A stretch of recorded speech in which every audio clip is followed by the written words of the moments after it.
নারকেল কোড়া দিয়ে শাকের ভাজা খেতে কিন্তু দারুণ হয়। প্রথমবার খেয়েছিলাম শাশুড়ি মায়ের হাতে রান্না, আজও ভুলতে পারিনি। মাঝে মধ্যে আমিও রান্না করি। আর কী শাক, দেখতেই তো পেলে বৃষ্টির জলে একদম সবুজ হয়ে গেছে, তাই লোভ সামলাতে পারলাম না, কয়েকটা পেড়ে নিয়ে চলে এলাম।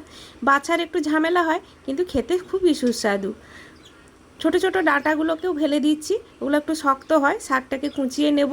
পাতা পাতাগুলো না ডালা ডালা হয়ে গেলে তার ভিতরে মানে টেস্ট আসবে না, সেই জন্য কুচিয়ে নিলে ঝরঝরেও হয়। আর এদিকে নিয়ে নিলাম দুটো পেঁয়াজ। রসুন নিচ্ছি না, তোমরা চাইলে দিতে পারো, পেঁয়াজ নাও দিতে পারো, নিরামিষ রান্না করলেও দারুণ লাগে। পেঁয়াজটাকে ভালো করে কুচিয়ে নিয়েছি। 3-4টে লঙ্কাও কেটে নেব। তারপরে নারকেলটাকে কুড়িয়ে নেব। বড় নারকেল ছিল তাই আধখানা নিয়েছি। এদিকে শাকটা ধুয়ে রেখেছিলাম, তাতে নুন হলুদ দিয়ে মাখিয়ে কিছুক্ষণের জন্য রেখে দেবো, যাতে শাকটা একটু নরম হয়ে যায়, আরও বাড়তি জলটা চলে যায়।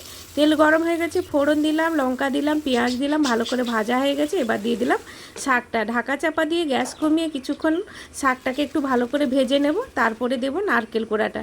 নারকেল কোড়া দিয়ে ভালো করে ভাজবো, যতক্ষণ না নারকেল থেকে তার তেলটা বেরোয় ততক্ষণ পর্যন্তই ভাজবো। ব্যাস, আমার নারকেল কোড়া দিয়ে শাক ভাজা রেডি।